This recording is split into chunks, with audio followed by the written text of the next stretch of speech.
Ce vendredi 24 février, la Cour d'appel de Paris a examiné le recours du parquet de Melun, qui a requis le placement en détention provisoire de Pierre Palmade.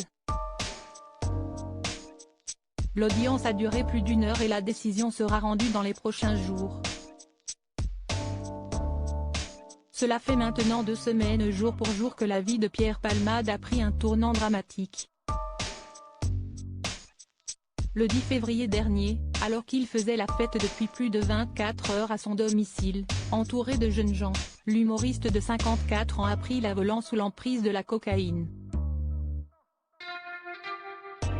Un geste qui a eu des conséquences tragiques puisque l'ancien meilleur ami de Muriel Robin a perdu le contrôle de son véhicule et provoqué une violente collision avec un véhicule venant d'en face.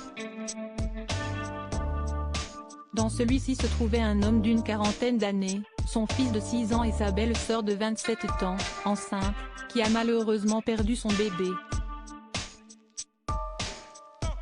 Alors que la jeune femme est sortie de l'hôpital, le père et le fils, eux, sont toujours hospitalisés dans un état grave. Quant à Pierre Palmade, il a lui aussi été pris en charge par les secours après avoir été désincarcéré de son véhicule. Son état s'étant rapidement stabilisé, il a finalement pu être placé en garde à vue 4 jours plus tard.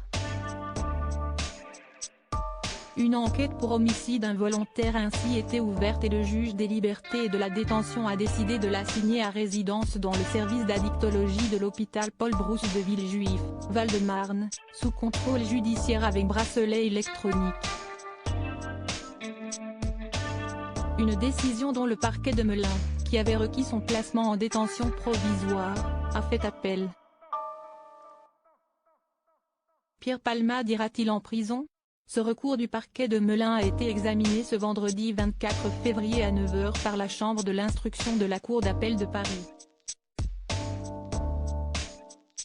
Alors qu'il n'était pas obligé d'assister à l'audience en présentiel, Pierre Palmade ne s'est pas présenté et a choisi à la place de se faire représenter par son avocate. Une décision qui n'a rien de surprenant puisque les médecins avaient déjà estimé quelques jours plus tôt que son état de santé ne lui permettait pas d'être entendu dans le cadre d'un autre volet de l'enquête qui le vise, pour détention de fichiers pédopornographiques. Ce sont les médecins qui décident si son état de santé est compatible avec cette comparution, s'il peut se déplacer et ils ont estimé que ce n'était pas le cas donc Pierre Palmade est resté à l'hôpital, a précisé la journaliste Sonia Carneiro sur BFM TV. Après plus d'1 heure, l'audience s'est finalement terminée sur un suspense. En effet, il faudra attendre le lundi 27 février prochain, à 11 h 30, pour connaître le verdict de la Cour d'appel de Paris.